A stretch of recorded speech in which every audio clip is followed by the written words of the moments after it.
So hello everyone, मेरा नाम है आशुतोष और आप देख रहे हैं फार्मा जंक्शन। हम यूनिट फर्स्ट को कवर कर रहे थे और यूनिट फर्स्ट का है आज फिफ्थ लेक्चर। फिफ्थ लेक्चर का जो टॉपिक रहने वाला है, वो यूनिट फर्स्ट का लास्ट टॉपिक रहेगा, वो है पोसोलॉजी। पोसोलॉजी के बारे में हम डिटेल में बात कर रहे होंगे क्योंकि आज के बाद यूनिट फर्स्ट हो जाएगी हमारी कंप्लीटली कवर और इसके इंपॉर्टेंट क्वेश्चंस की वीडियो मैं लास्ट में डालूंगा। अब आगे जो वीडियोस आएंगी वो यूनिट 2 की होंगी। हाँ सर, ये चीजें समझ में आ गई कि यूनिट 1 आपने 5 पार्ट्स में कवर कर दी, जैसा कि आपने इंट्रोडक्शन में बताया था। अब आगे शुरू करते हैं। बेटा, जैसा कि हम किसी चीज को पढ़ते हैं तो सबसे पहले उसके जो टर्म होता है उसको इलेबरेट करते हैं, उसको डिफाइन करने की कोशिश करते हैं। जैसे कि बच्चे हमें पोसोलॉजी जब पढ़ते हैं तो पोसोलॉजी में होता क्या है, क्योंकि अगर हम देखें कि पोसोलॉजी एक टर्म है, पढ़ाई तो हमने भी पढ़ी ना, 11th पढ़ा, 12th पढ़ा, 10th पढ़ा, सब कुछ पढ़ा, लेकिन हमें पोसोलॉजी समझ में क्यों नहीं आ रहा है? क्यों नहीं आ रहा है समझ में? क्योंकि ये हिंदी नहीं है। हमारी जो नॉन लैंग्वेजेस होती हैं वो कौन कौन सी हैं? हिंदी है, इंग्लिश है, किसी की बेसिकली और लोकल लैंग्वेजेस होगी। लेकिन यहाँ पे अगर पोसोलॉजी हमें नहीं समझ में आ रही, क्यों नहीं समझ में आ रही? क्योंकि ये ग्रीक वर्ड है, इस वजह से हम नहीं समझ पा रहे हैं। इस पर आगे बात करेंगे। बाकी यहाँ पे जो ये लिखा हुआ है, posology is the study of doses. Doses की स्टडी को हम पोसोलॉजी कहते हैं। और एडमिनिस्ट्रेशन ऑफ मेडिकेशन, जो मेडिकेशंस होती हैं, जो डोजेस की स्टडी और एडमिनिस्ट्रेशन की स्टडी होती है, उसको पोसोलॉजी कहते हैं। हाँ बॉस, हमें समझ में आ गया कि पोसोलॉजी क्या होता है। Study of dose is known as posology. यहां तक कॉन्सेप्ट आपको क्लियर हो गया होगा। आगे बढ़ते हैं। जैसे ही आगे बढ़ते हैं, ये इन्वॉल्व क्या करता है? ऑप्टिमल डोज इन्वॉल्व करता है कि हमें कैसे, किस हिसाब से डोज। क्या कभी आपने सोचा कि हम हमेशा डोलो की 650 ही क्यों लेते हैं? कभी सोचा? अगर नहीं सोचा तो आपका दिमाग शायद क्रिएटिव नहीं है, और अगर आपका दिमाग क्रिएटिव नहीं है तो आप कुछ नया नहीं कर सकते। मैं रिक्वेस्ट करूंगा कि आप अपने दिमाग को और थोड़ा सा क्रिएटिव बनाओ और छोटी छोटी चीजों पे सोचना शुरू करो। जब आप सोचोगे कि डोलो का डोज हमेशा 650 mg ही क्यों दिया जाता है, जब ये क्वेश्चन अराइज होगा, तो अगर आपके दिमाग में ये क्वेश्चन आ गया सो आप पोसोलॉजी पढ़ोगे, और जब आप पोसोलॉजी पढ़ोगे तो ये वाला कॉन्सेप्ट आपका क्रिस्टल क्लियर हो जाएगा। हाँ बॉस, क्रिस्टल क्लियर ये कॉन्सेप्ट हो जाएगा। और जब ये कॉन्सेप्ट क्रिस्टल क्लियर हो जाएगा तो आपको सारे कॉन्सेप्ट समझ में आ जाएंगे। आप पहले तो इसको नोट कर लो, उसके बाद आगे बढ़ते हैं। जैसा कि मैंने बताया कि पोसोलॉजी एक ब्रांच है किसकी। अब ये सारी चीजें आपको अपने हिसाब से वहां पे लिखनी है, क्योंकि आपकी यूनिवर्सिटी एग्जाम में जब आपकी यूनिवर्सिटी हो रहे होंगे तो आपको अपने हिसाब से चीजें वहां पे फैला फैला के इलेबरेट करके बल्क बढ़ा के लिखना होगा। क्या पता पोसोलॉजी से 7 नंबर का क्वेश्चन आ जाए, क्या पता शॉर्ट नोट आ जाए, 5 नंबर का आ जाए। ये सारे क्वेश्चन यहां से बनने के चांसेस हैं। हाँ बॉस, यहां तक चीजें समझ में आ गई कि पोसोलॉजी एक डोज की स्टडी होती है, एडमिनिस्ट्रेशन और मेडिकेशन की जो एडमिनिस्ट्रेशन होती है उसकी स्टडी होती है। ऑप्टिमल डोज यहां डिसाइड करते हैं ड्रग की ऑप्टिमल डोज वहां पे डिटरमाइन करते हैं। और यहां पे किस लिए? क्योंकि डिजायर्ड थेरापेटिक एक्शन आ जाए। बच्चे एक चीज मैं आपको बता दूं, इफेक्ट की बात आ गई। खैर ये फार्माकोलॉजी का टॉपिक है, लेकिन मैं यहां पे इसको थोड़ा सा टच करना चाहूंगा, बहुत थोड़ा सा मतलब वैसा ही जैसे एक वो आता है ना कि मौत को टक से छू के वापस आते हैं, वैसा ही हम इसको यहाँ पे टच करेंगे। क्योंकि ये आपका कॉन्सेप्ट है नहीं, लेकिन आपकी जानकारी के लिए मैं बता दूं, क्योंकि मैं ये चाहता हूं कि जब आप बोलना शुरू करो तो 100 लोग सुने। तो इफेक्ट की बात करते हैं, टाइप ऑफ इफेक्ट की बात करते हैं। तो पहला होता है एडवर्स इफेक्ट। हाँ बॉस, पहला होता है एडवर्स इफेक्ट, दूसरा होता है साइड इफेक्ट, तीसरा होता है थेरापेटिक इफेक्ट। थेरापेटिक इफेक्ट क्या होता है बच्चे, इस पे बात करते हैं, क्योंकि ये जो 2 चीजें हैं इस पे मैं आपको डिटेल में आगे बता दूंगा।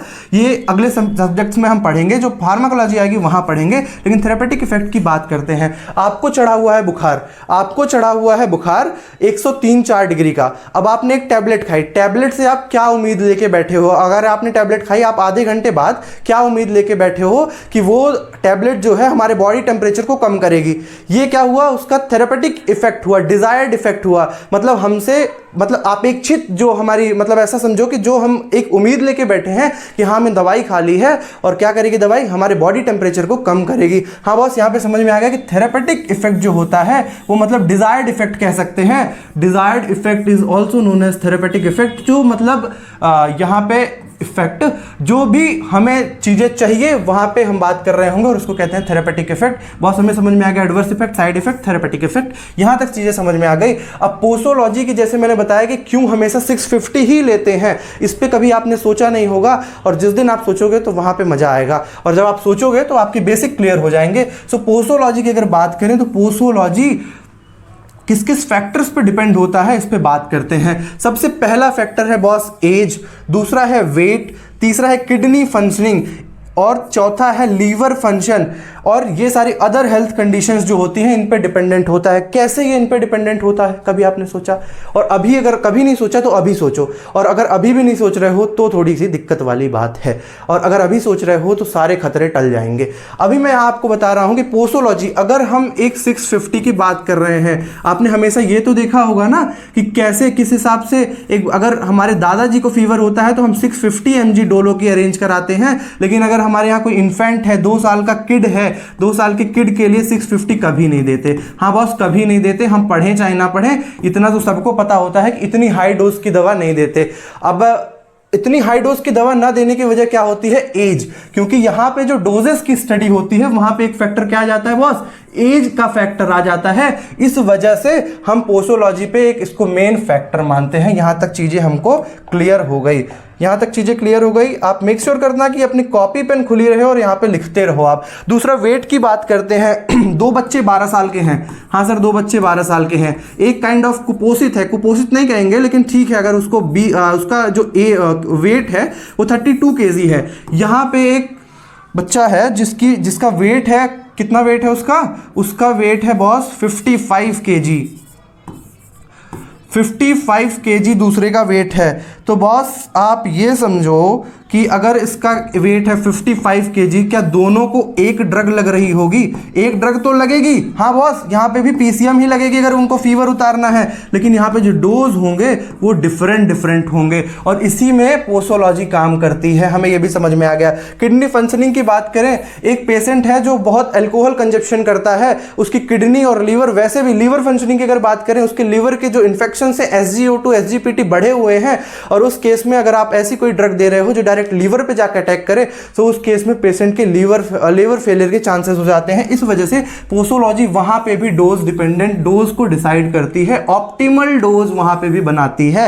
हाँ सर ये समझ में आ गया। अदर हेल्थ कंडीशन, मान लो कोई ऐसी सिरप है जिसमें शुगर है, और इन अदर हैंड अगर उसकी हेल्थ कंडीशन आप नहीं जानते और उसको डायबिटीज मेलाइटस भी है, अब वो शुगर खाएगा, उसके बॉडी का ग्लूकोज बढ़ेगा, वो सारी कॉम्प्लिकेशंस जो आती हैं ग्लूकोज बढ़ने से वो आने लगेंगी, और यहाँ पे उसको दिक्कत हो जाएगी। ये कॉन्सेप्ट आपको अच्छे से समझ में आ गया। मैं आशा करता हूं आप इसको लिख चुके होंगे, और अगर आप लिख चुके हो तो मैं इसको आगे बढ़ा देता हूं। आप इसको एज इट इज और थोड़ा थोड़ा बढ़ा के अपनी यूनिवर्सिटी में लिख के आओगे, आप बहुत अच्छा नंबर स्कोर कर रहे होगे। बस आगे बढ़ते हैं। जैसा कि मैंने पहले भी बताया कि अगर हमारी जो नॉन लैंग्वेज है वो कौन कौन सी है? हिंदी है और इंग्लिश है। हाँ बॉस इंग्लिश है। अगर लोकल्स की बात करें, जो बिहार के बच्चे हैं वो भोजपुरी जानते होंगे, हाँ बॉस। जो रीवा के लड़के हैं वो बघेली जानते होंगे। ये सब लोकल लैंग्वेजेस हो गई। लोकल लैंग्वेजेस पे बात नहीं करते हैं। अब यहाँ पे जो ये है, हिंदी इंग्लिश तो हमें मालूम है, ग्रीक नहीं मालूम है, इस वजह से मैं पोसोलॉजी का थोड़ा सा भी आइडिया नहीं लग पाया। पोसोलॉजी का आइडिया लगाने के लिए उसको पार्ट्स में तोड़ देते हैं। जब हमें कोई चीज़ नहीं समझ में आती और बड़ी चीज़ होती है, उसको पार्ट्स में अगर तोड़ के पढ़ते हैं तो वहाँ पे उसकी चीज़ें, उसकी मीनिंग एग्जैक्ट क्लिस्टर क्लियर हो जाती है। हाँ बस यहाँ पे पहला जो टर्म है ये पोसोज है। पोसोज का मतलब क्या होता है? अब जैसे कि हम इसको पार्ट्स में पढ़ रहे हैं, और दूसरा है लॉगोस, तो यहाँ पे जो इसका मतलब होता है, पोसोस का मतलब वो होता है हाउ मच, और दूसरा साइंस, मतलब study of dose is known as posology. हाँ बॉस हमें ये समझ में आ गया कि स्टडी ऑफ डोज को ही हम पोसोलॉजी कहते हैं। यहाँ पे उसकी और चीजें लिखी हुई हैं कि ब्रांच ऑफ मेडिसिन होती है जो डील करती है किससे? डोजेस से, क्योंकि डिफरेंट डोजेस की ही पढ़ाई को हम कहते हैं डोजेस फॉर्म। ऑप्टिमम डोज जो होता है वो drug varies from patient to patient. मैंने बताया ना कि 12 साल का एग्जाम्पल लिया, एक काइंड ऑफ कुपोषित बच्चा है, और दूसरा हष्ट पुष्ट लड़का है, 55 किलो उसका वेट है। सो वहां पे पेशेंट टू पेशेंट चीजें वेरी करती हैं। हाँ बस यहाँ पे समझ में आ गया। अब कुछ फैक्टर्स पे बात करो सर। जब कुछ फैक्टर्स पे बात करेंगे तो और ज्यादा हमारे कॉन्सेप्ट क्लियर हो जाएंगे। कैसे क्लियर हो जाएंगे सर? कुछ फैक्टर्स होते हैं जिससे पोसोलॉजी डिपेंड होती है, क्योंकि पोसोलॉजी क्या होता है, जब पोसोलॉजी बनती है या पोसोलॉजी को हम डिटरमाइन कर रहे होते हैं तो कई सारे फैक्टर्स होते हैं जिसको हम दिमाग में लेके चल रहे होते हैं। ठीक है बॉस। अब एक चार्ट के थ्रू मैं आपको समझाऊंगा कि कौन कौन से ऐसे फैक्टर्स होते हैं, मेजर फैक्टर्स होते हैं जो अफेक्ट करते हैं किसको, पोसोलॉजी को। पोसोलॉजी स्टैंड्स फॉर व्हाट बच्चे, स्टडी ऑफ डोज। हाँ सर, ये चीजें हमें समझ में आ गई कि study of dose is known as posology. इस पर डिटेल में बात कर रहे होंगे सबसे पहला, क्योंकि यहाँ पे सब चीज को नोट्स के फॉर्मेट में पढ़ा देना थोड़ा सा मुश्किल है, लेकिन मैं यहाँ पे अगर आपको जो लेक्चर की बात होती है वो लेक्चर आपको मैं एज इट इज प्रोवाइड कर रहा हूं। सो सबसे पहले बिना किसी देर को शुरू करते हैं और फर्स्ट नंबर मानते हैं किसको, एज को। बच्चे जैसा कि मैंने आपको बताया, आपको भी फीवर है, आपकी एज है 20 साल, आपके फादर को भी फीवर है, आपके फादर की है एज 55, ठीक है। अब तो एक उसमें आ गया, मैं मानता हूं, ठीक है। आपके यहाँ कोई बच्चा है, छोटा बच्चा है, उसकी एज है 5 साल, दोनों को एक साथ फीवर आ गया, क्या हम दोनों को डोज एक देंगे? आंसर है नहीं, बिल्कुल नहीं देंगे। क्यों नहीं देंगे? क्योंकि हाँ, एज जो होता है, एज के हिसाब से भी बॉडी फंक्शनिंग होती है और उस हिसाब से बॉडी हमारी डेवलप नहीं हो पाती, हमारी बॉडी एडल्ट नहीं हो पाती। 5 साल का बच्चा बच्चा कहलाएगा और अगर 55 साल का कोई एडल्ट है तो उसके केस में दोनों में एज का डिफरेंस है और फैक्टर जो है ये पोसोलॉजी का है और वहां पे जो ड्रग का है वो भी डिफरेंस है। दूसरा बात करते हैं बच्चे, सेक्स पे बारे में बात करते हैं। यहाँ पे क्या होता है, मेल और फीमेल की बात होती है। 2 टाइप के सेक्स होते हैं, मेल और फीमेल। बच्चे यहाँ पे जैसे हमारी जो भी बॉडी का स्ट्रक्चर है वो ऑलमोस्ट तो सेम है, लेकिन कहीं कहीं चीज़ें डिफरेंट हैं, तो वहाँ पे, और क्योंकि हार्मोन्स भी डिफरेंट हैं, कुछ कुछ हार्मोन्स के भी चेंजेस हैं और इस वजह से ये भी एक फैक्टर है। कुछ कुछ आप देखोगे कि स्पेशली गर्ल्स के लिए, स्पेशली फीमेल्स के लिए डिज़ाइन की जाती है ड्रग्स और कुछ मेल्स के लिए। तो इस वजह से, क्योंकि हार्मोन के जो चेंजेस होते हैं और बॉडी फंक्शनिंग में जो कुछ चेंजेस होते हैं उसकी वजह से यहाँ पे ये चीज़ें होती हैं। बॉडी वेट की बात करें, एक थोड़ा सा यहाँ पे अगर आपको प्लस पॉइंट अगर समझ में आए तो यहाँ पे ये सारी चीज़ें लिखी हैं। जैसे मैंने इन्फेंट का बताया, 5 साल का बच्चा किड है, हाँ सर 5 साल का बच्चा तो किड ही होगा। 55 साल का आदमी एडल्ट है, हाँ बॉस 55 साल का आदमी एडल्ट ही कहलाएगा। यहाँ पे आप अगर ये इमेज देख के भी आपके दिमाग में कुछ एक इमेजिनेशन बन जाए तो बहुत अच्छा है, क्योंकि बच्चे मैं ये चाहता हूँ जब आप अपनी यूनिवर्सिटी पेपर लिखने बैठो तो आपको मेरा कॉन्सेप्ट, मेरे लेक्चर्स याद आए और आपकी कॉपी, आपके पेन जो वो अनवरत चलता रहे, तो मैं यही चाहता हूँ। यहाँ पे जो मैंने ये एक डायग्राम जोड़ा है, यहाँ पे आप समझो एक बच्चा है, उसके ऊपर और एक बच्चा है और बड़े बड़े होते होते एडल्ट आ गए और फिर यहाँ पे हम बूढ़े हो गए, ठीक है बॉस। यहाँ पे हमने बात की है बॉडी वेट की, मैंने पहले भी एग्जांपल दे दिया है। एक का वेट है 10 किलो, एक का वेट है 10 किलो तो बहुत कम वेट होता है बच्चे, ठीक है 10 किलो नहीं मानते हैं। एक का वेट है कितना, एक का वेट है 25 किलो, एक का वेट है 75 किलो। अब दोनों के केस में क्या डोज एक होगा? नहीं होगा। वहां पे डोज डिसाइड करेगा कौन? पोसोलॉजी। और एज, इसी वजह से बॉडी वेट जो होता है वो एक मेजर फंक्शन हो जाता है। रूट ऑफ एडमिनिस्ट्रेशन की बात करें, यहाँ पे रूट ऑफ एडमिनिस्ट्रेशन की बात करते हैं। मुझे भी फीवर है, मैं ये कह रहा हूं मुझे भी फीवर है, मुझे भी फीवर है, आशुतोष सर को भी फीवर है, ठीक है बॉस मुझे भी फीवर है और मेरा स्टूडेंट, कोई भी स्टूडेंट का मैं यहाँ लिख रहा हूँ, स्टूडेंट को भी फीवर है। समझाने के लिए कुछ भी किया जा सकता है बच्चे, जो आप मुझे करा दो। तो मैं यहाँ पे बता रहा हूँ कि स्टूडेंट को भी फीवर है, मुझे भी फीवर है, लेकिन मैंने इसकी मेडिकेशन में क्या लिया? टैबलेट लिया बॉस, मैंने लिया टैबलेट लिया। मेरे पास जो इजीली अवेलेबल हो पाती थी वो क्या हो पाई है? टैबलेट हो पाई है। और आपके केस में आपके यहाँ से जो मल्टी स्पेशलिटी या सुपर स्पेशलिटी हॉस्पिटल है आपके पास है, तो आप वहाँ पे जाके ले रहे हो, वहाँ पे आपने इंजेक्शन ले लिया। इंजेक्शन में क्या ले लिया? आईवी ले लिया, सीधा वेन्स में ले लिया। अब बताओ, अब आप अपनी फार्मेसी की पढ़ाई छोड़ दो, आप भूल जाओ कि मैं फार्मा कर रहा हूँ, मैं मेडिसिन की पढ़ाई कर रहा हूं, सब कुछ भूल जाओ। आप बताओ, किसी ने दवाई खाई है और किसी ने सुई लगवाई है, इंजेक्शन लगवाया है, किस केस में जल्दी इफेक्ट आएगा? आंसर है बच्चे कि आप स्टूडेंट्स जल्दी ठीक हो जाएंगे, आशुतोष सर थोड़ा बाद में ठीक होंगे क्योंकि उन्होंने टैबलेट ली है, उनको टाइम लग जाएगा। इस वजह से यहाँ पे मैंने यही चीज लिखी है कि फैक्टर जो होते हैं वो एक मेजर फैक्टर होता है रूट ऑफ एडमिनिस्ट्रेशन, क्योंकि कई सारे रूट्स होते हैं जिससे हम लेते हैं दवाइयों को। आगे बात करते हैं टाइम ऑफ एडमिनिस्ट्रेशन की। बॉस सब कुछ तो ठीक है, अभी तक जो 4 चीजें आपने बताई बहुत अच्छे से समझ में आ गई, लेकिन टाइम ऑफ एडमिनिस्ट्रेशन का कैसा क्या होता होगा? सोचो। मैं ये चाहता हूं जब आप मुझसे पढ़ रहे हो तो आप अपने दिमाग के चारों पांचों जितने बल्ब होते हो सबका स्विच ऑन करके बैठो। अगर आप स्विच ऑन करके बैठ रहे हो तो आपकी जो थिंकिंग एबिलिटी है वो बढ़ेगी, आपका जो ब्रेन है वो और शार्प जो और बढ़ता चला जाएगा। समझ रहे हो? मैं ये चाहता हूं आपका ब्रेन और शार्प हो जाए। बच्चे जब आपका ब्रेन शार्प हो जाएगा तो आप इसमें नाम कर लोगे। खैर, टाइम ऑफ एडमिनिस्ट्रेशन की बात करते हैं। सो एक एग्जांपल लेते हैं, नींद की दवा, सेडेटिव दवा, कोई भी सेडेटिव दवा जो होती हैं वो नींद की दवा होती हैं जो स्लीप इंड्यूस करा दें। एक ऐसी टैबलेट जो स्लीप इंड्यूस कराती है, उसको कब देना अच्छा होगा आपके हिसाब से? मैंने फिर से आपसे बोला, आप अपनी फार्मा की पढ़ाई, अपनी फार्मा की डिग्री पीछे छोड़ दो और बताओ, कोई भी एक बिना पढ़े लिखे आदमी से मैं बोलूं कि नींद की दवाई कब देना अच्छा होगा, तो वो बोलेगा जब आदमी सोने के लिए, मतलब रात के समय अगर आप देते हो, तो अगर आप स्लीप इंड्यूस कराने वाली टैबलेट, हाँ जी बॉस, रात को देते हो तो क्या होगा, अच्छी स्लीप की रिकवरी होगी और जो स्लीप की साइकिल है वो मेंटेन हो जाएगी। अगर उसको आप सोचो कि दिन के 7 बजे आप दे रहे हो नींद की दवा, सोएगा तो, लेकिन बेटर रिकवरी नहीं हो पाएगी। बेटर रिकवरी कब होगी? नाइट के उसमें होगी। इन्वायरमेंटल फैक्टर की बात करते हैं। इन्वायरमेंटल फैक्टर तो हम सब पढ़ते आ रहे हैं और हम जानते हैं कि जो सर्दी, गर्मी, ठंडी, बरसात के मौसम होते हैं, उससे भी हमारी कुछ बॉडी के इन्वायरमेंटल फैक्टर होते हैं, इस वजह से वो एक मेजर फैक्टर है। आगे थोड़ा तेज बढ़ाते हैं, साइकोलॉजिकल फैक्टर की बात करते हैं बच्चे। और हिंदी में इसको समझाऊं तो ऐसे समझो कि मानसिक स्थिति की बात होती है। यहां पे इमेज में आप देखोगे एक बंदा हैप्पी है, हाँ बॉस, एक बंदा तो इसमें हैप्पी दिख रहा है, एक बंदा सैड है और ये पता नहीं और ज़्यादा दुखी है। सो यहाँ पे आपने कभी इमेजिन किया होगा कि जब आपका दिल अच्छा लगता है तो आपको बीमारी नहीं लगती, और जब आप बीमार हो जाते हो तो आपको ऐसा लगता है कि जग सूना सूना लगे, वो वाला कॉन्सेप्ट हो जाता है।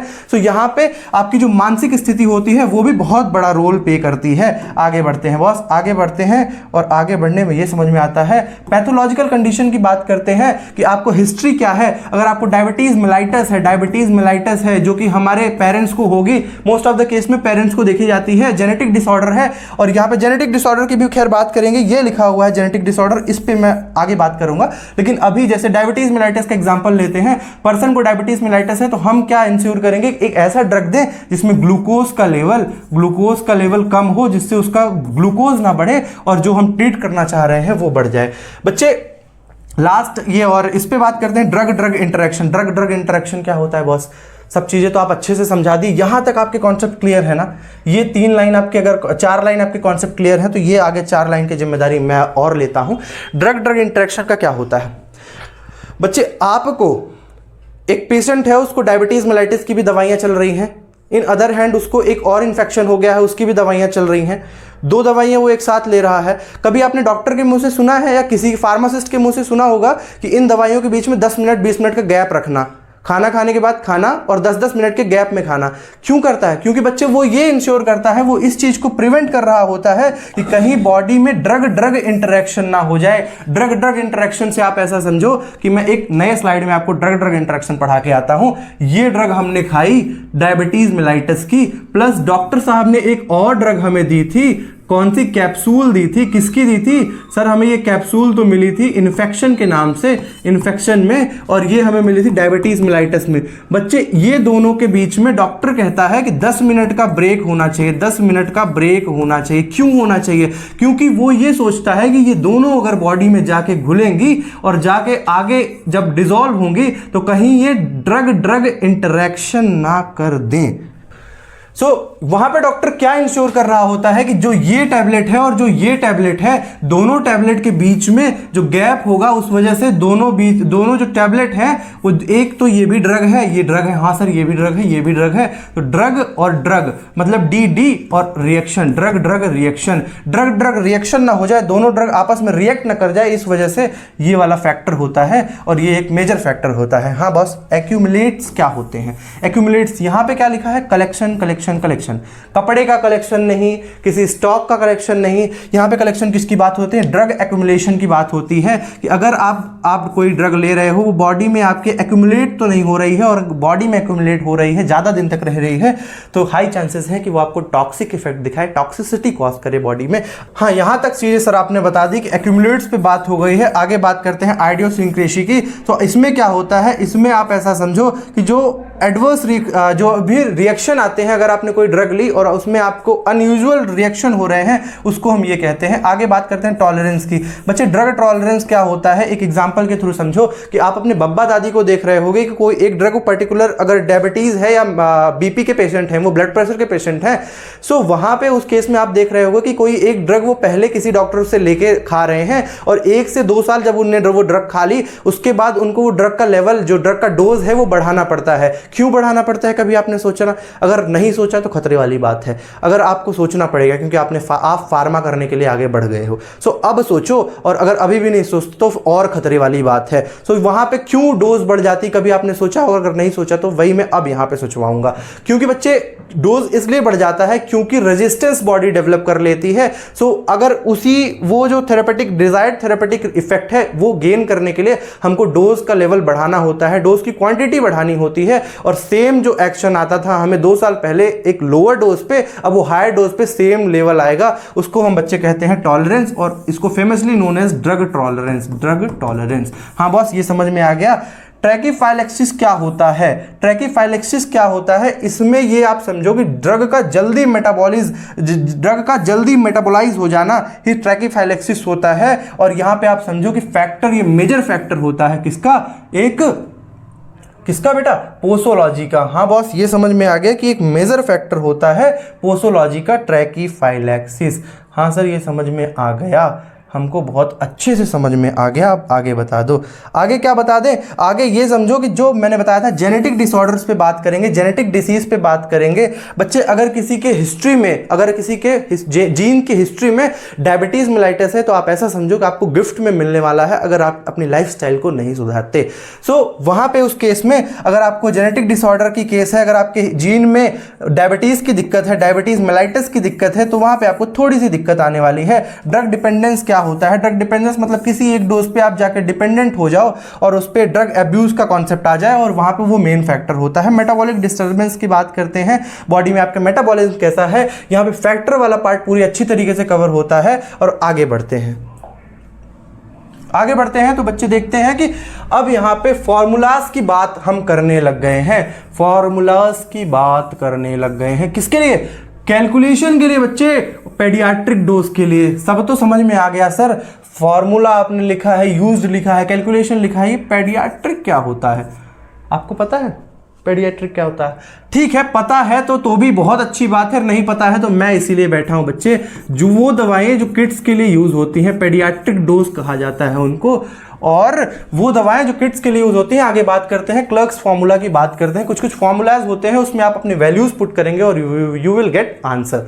सो बच्चे सबसे पहले हम क्लर्क्स फार्मूला की बात करते हैं। क्लर्क्स फार्मूला की बात करते हैं, सबसे पहला अगर पॉइंट्स में आपका है, जो आपके डाटा हैं, जो आपके जो रीडिंग्स है, जो भी आपको मिला है क्वेश्चंस में, वो अगर पॉइंट्स में है तो ये फार्मूला अप्लाई होगा, अगर केजी में है तो ये फार्मूला अप्लाई होगा। खैर ये बहुत रेयर चांस है, कॉम्पिटिटिव एग्जाम की बात है ये, जहां पे पॉइंट्स में पूछा जाता है, लेकिन अगर आप यूनिवर्सिटी की बात करो तो केजी में क्वेश्चन आएंगे। तो सबसे पहला क्लर्क्स फार्मूला की बात करते हैं तो चाइल्ड डोज की बात करते हैं। चाइल्ड डोज हम निकाल रहे होंगे,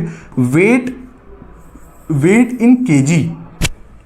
हाँ बॉस, वेट इन केजी, सबका वेट केजी में ही होता है। आपका वेट कितना है ये कमेंट कर दो, खैर करो या ना करो, लेकिन आगे बढ़ते हैं। Weight in KG, for example 70 KG एक वेट हम लेते हैं। 70 केजी वेट ले लिया बॉस, हाँ सर समझ में आ गया। 70 केजी ले लिया या 78 केजी ले लिया, 78 केजी लिया और उसको डिवाइड किससे करना है? हमें 70 से करना है। एडल्ट डोज क्या होता है सर? एडल्ट डोज तो बताओ सर, अब तो समझ में आ गया। चाइल्ड डोज आपने बता दिया, ये निकालेंगे, लेकिन एडल्ट डोज की कहानी क्या है? एडल्ट डोज की कहानी बच्चे जब आप क्वेश्चन देखोगे तो उसमें लिखा होगा कि एडल्ट डोज ये है। फॉर एग्जांपल मैं मानता हूं 600 को हम एडल्ट डोज अभी मान रहे हैं। इस एक्सप्रेशन को आप फर्दर जब सॉल्व करोगे तो आपका रिजल्ट जो आएगा वो चाइल्ड डोज होगा। बिना किसी देर के आगे बढ़ते हैं, डीलिंग्स फार्मूला की बात करते हैं। डीलिंग्स फार्मूला क्या होता है बॉस?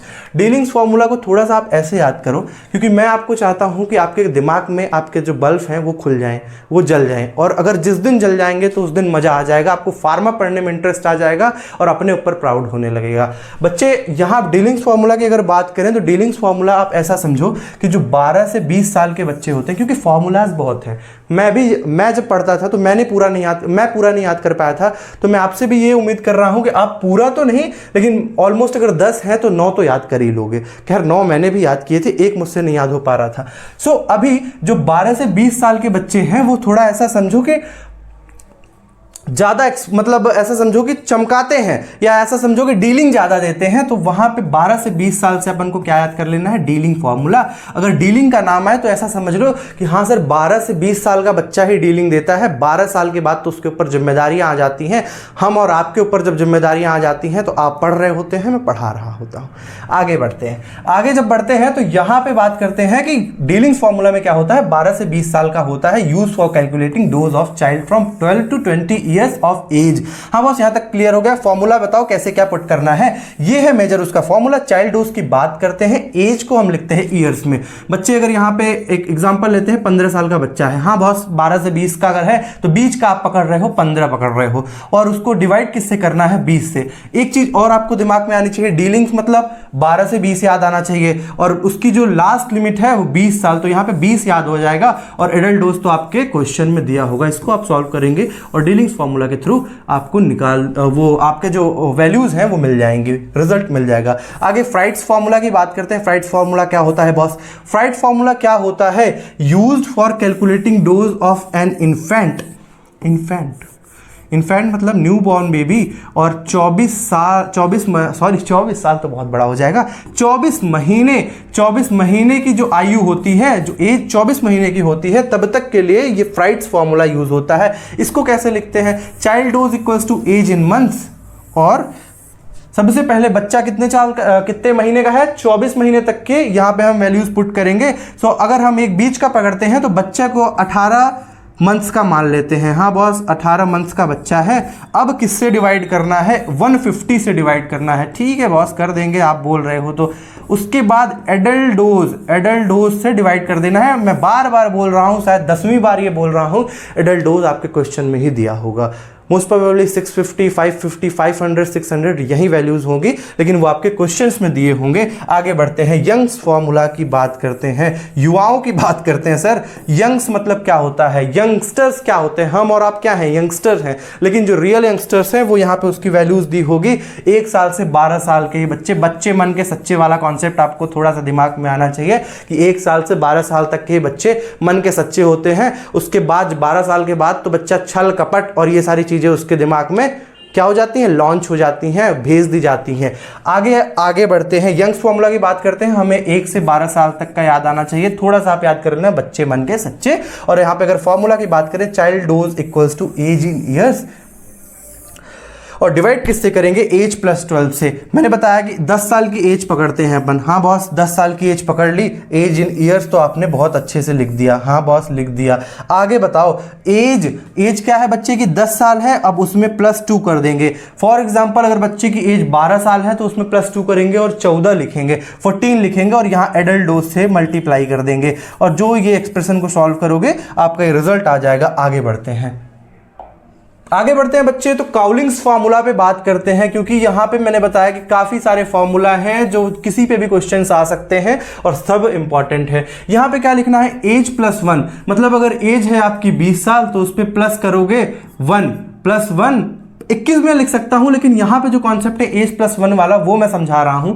और यहां पे डिवाइड किससे करना है, 24 से करना है, और एडल्ट डोज से मल्टीप्लाई कर देना है। बहुत अगर इसको अपन फर्दर एक्सप्लेन करते हैं हमारा रिजल्ट आ जाता है, और आपको यूनिवर्सिटी में ऐसे ही लिखना पड़ेगा। बास्टेडोज फॉर्मूला की बात करते हैं, बास्टेडो फॉर्मूला की बात करते हैं। इसमें क्या होता है, एज इन ईयर्स लिखते हैं। सबसे पहले एज इन ईयर्स, 25 साल का कोई आदमी है, उसके डोज की हम बात कर रहे हैं। अब वहां पे बास्टेडो की फॉर्मूला की क्या बात करें, 30 लिख देंगे और उसके एडल्ट डोज से मल्टीप्लाई कर देंगे। जैसे ही मल्टीप्लाई करेंगे, बास्टेडो से आप ऐसा समझो कि मुझे पर्टिकुलर कोई भी आप यंगस्टर्स की बात करोगे, 20 से 25 साल के आदमी की बात करोगे, उसे ऐसा लगता है जो रियल जवानी होती है, मुझे ऐसा लगता है 30 साल तक ही होती है। उसके बाद और जिम्मेदारियां जो फर्दर पारिवारिक जिम्मेदारियां होती है उसमें आदमी उलझ जाता है। सो वहां पे थोड़ा सा आदमी सटिया सा जाता है, बास्टेड हो जाता है। इस वजह से आप थोड़ा सा, मैं यहाँ पे कोई फैक्ट नहीं बता रहा हूं, लेकिन आपको ट्रिक बता रहा हूं, और मैं ट्रिक पे बता रहा हूं कि यहाँ पे अगर बास्टेड नाम आए तो आपको 30 याद आना चाहिए कि एज लिखना है और 30 से उसको डिवाइड करना है। एडल्ट डोज तो सब में कॉमन है। आगे बात करते हैं, कैलकुलेशन तब करें जब सरफेस एरिया दिया हो। सरफेस एरिया जब दिया हो तब कैसे कैलकुलेट करें, सबसे पहले बॉडी सरफेस एरिया की बात करेंगे। चाइल्ड चाइल्ड की जो भी बॉडी सरफेस एरिया है उसको इस वैल्यू से डिवाइड करके एडल्ट डोज से मल्टीप्लाई कर देंगे और हमारा रिजल्ट हमारे पास होगा। मुझे ऐसा लगता है यूनिट फर्स्ट हमारी हो गई है कंप्लीट, और यहाँ पे यूनिट फर्स्ट कंप्लीटली कंप्लीट हो गई है। पोसोलॉजी वाला कॉन्सेप्ट भी खत्म हो गया है। 5 लेक्चर में ये यूनिट खत्म हुई है। थोड़ा सा मैं बात बता देता हूँ आपको कि सबसे पहले आपको जो भी डाउट हो, फील्ड से रिलेटेड डाउट हो, आपके कॉलेज से रिलेटेड डाउट हो, क्वेश्चन हो, कोई सा सब्जेक्ट से रिलेटेड हो, आप मुझको फील फ्री, यू आर बिल्कुल, आप बहुत अच्छे से, बहुत स्वच्छंद तरीके से बच्चे आप मुझको यहाँ पे रीच कर सकते हो। यहाँ पे मैं आपको टच में रहूँगा। @pharmajansen.ig ये इंस्टाग्राम प्रोफाइल है हमारा। खैर हाँ, यहाँ पे लिखा हुआ है, और ये मेरा पर्सनल अकाउंट है। इसको फॉलो करो ना करो, मैं रिक्वेस्ट नहीं कर रहा हूँ, लेकिन मैं इसको जरूर रिक्वेस्ट कर रहा हूँ क्योंकि इसमें पर्सनली मेरा फ़ायदा है। इसमें पर्सनली मेरा फ़ायदा है। अगर आप यहाँ मुझको फॉलो करते हो, इसमें मुझे कुछ नहीं फ़ायदा है। बच्चे, मैं ये चाहता हूँ आप जो भी हमारी जो चीज़ें चल रही हैं, जो भी सीरीज़ चल रही हैं, उससे क्या रहो, ट्यून्ड रहो। इस वजह से कहाँ ट्यूनिंग मिलेगी, यहाँ पे आपको नोटिफिकेशन मिलेंगे। तो इस वजह से मैं चाहता हूँ कि आप यहाँ पे हमसे ट्यून्ड रहो। खैर, ये भी मेरा पर्सनल अकाउंट है। आगे बढ़ते हैं। थैंक यू सो मच, और लाइक कर दो वीडियो को, कमेंट कर दो, शेयर कर दो और सब्सक्राइब वगैरह कर लो। और मैं यहाँ पे लिखा हूँ to be continued, stay tuned, क्योंकि अगली आने वाली वीडियोस पे हम यूनिट 2 का लेक्चर 1 पे बात कर रहे होंगे। तब तक के लिए बहुत बहुत धन्यवाद। नोट्स अच्छे से बनाइए, अच्छे से पढ़िए। जो भी डाउट हो आपके लिए कमेंट सेक्शन और ये pharmajansen.ig खुला हुआ है। धन्यवाद।